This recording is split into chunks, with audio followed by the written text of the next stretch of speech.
Hey guys, welcome back to another video. This is your boy Gamelander here. Today we're looking at episode 2 of She-Hulk.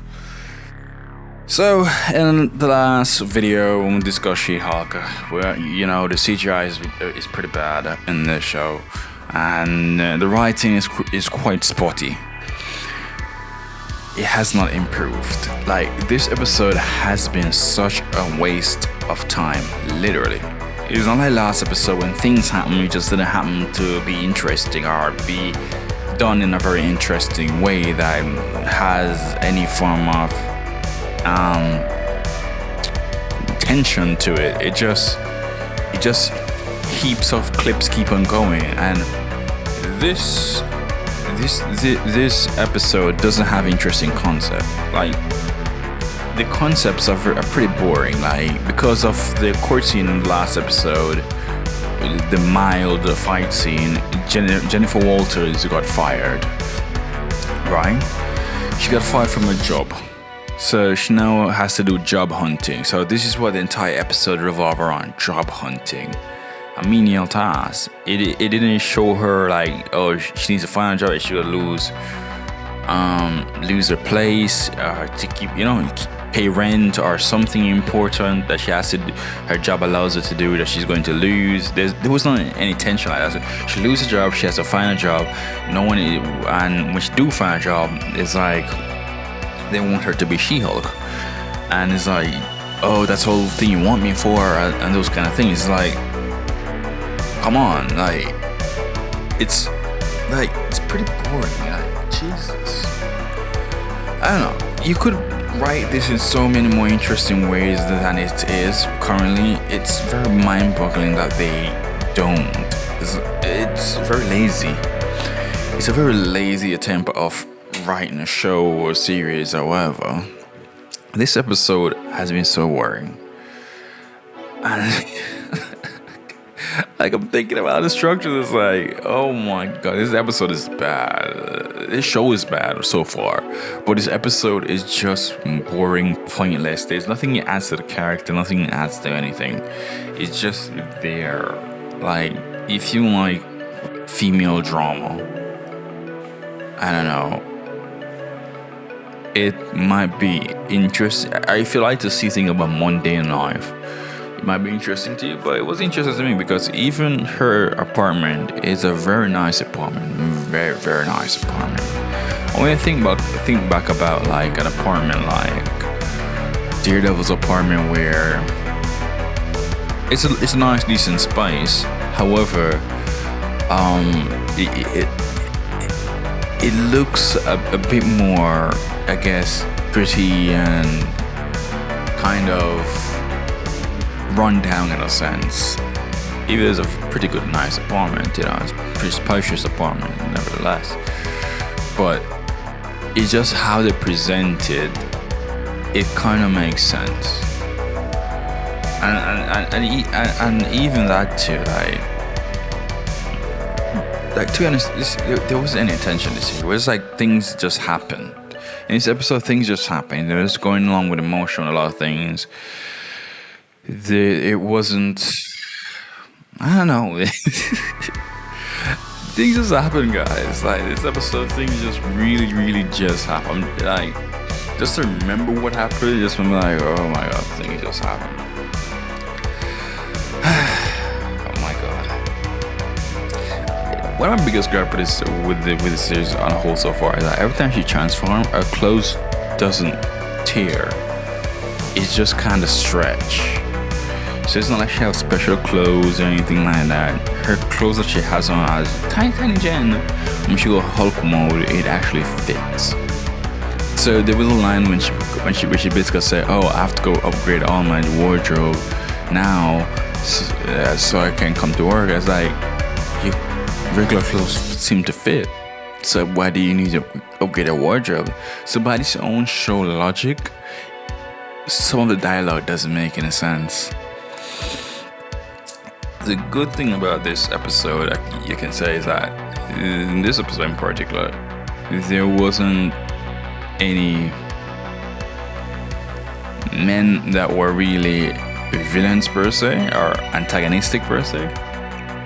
They still had the guy from the co-lawyer from the previous episode that showed up for a tiny bit, but it wasn't anything major.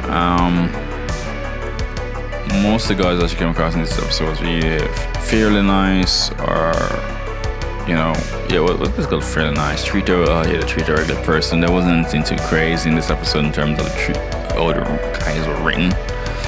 The guys are written, but all in all, like,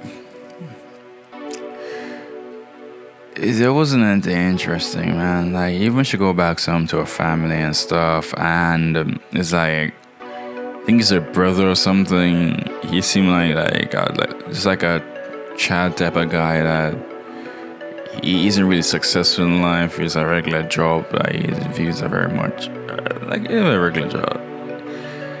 I don't know. It's just very underwhelming. Like, there's not any interest to really say about the series as a whole. It's pretty Biden. It's not if Biden was entertaining. It's boring.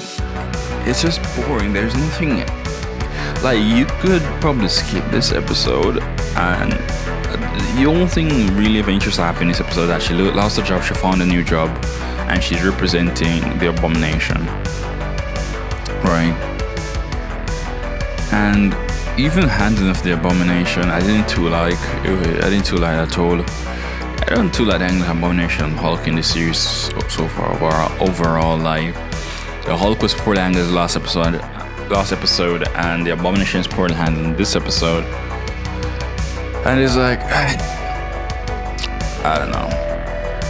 So, episode 2 of our Attorney at Law was supposed to be a courtroom comedy. We haven't really had any courtroom scenes per se, with her making arguments in court and such of that kind. We haven't really had any of that. We just had the brief courtroom scene, and then turned out into a fight scene that didn't really last that long.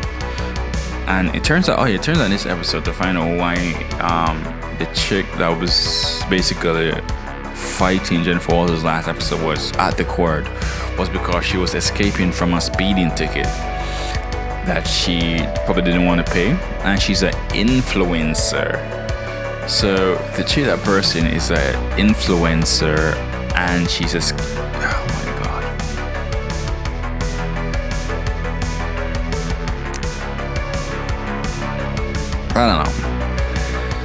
I don't know guys, like, I'm not really asking if anybody out there liked the show. Please tell me why you like it. Honestly, I can't fathom why somebody would enjoy this show at all.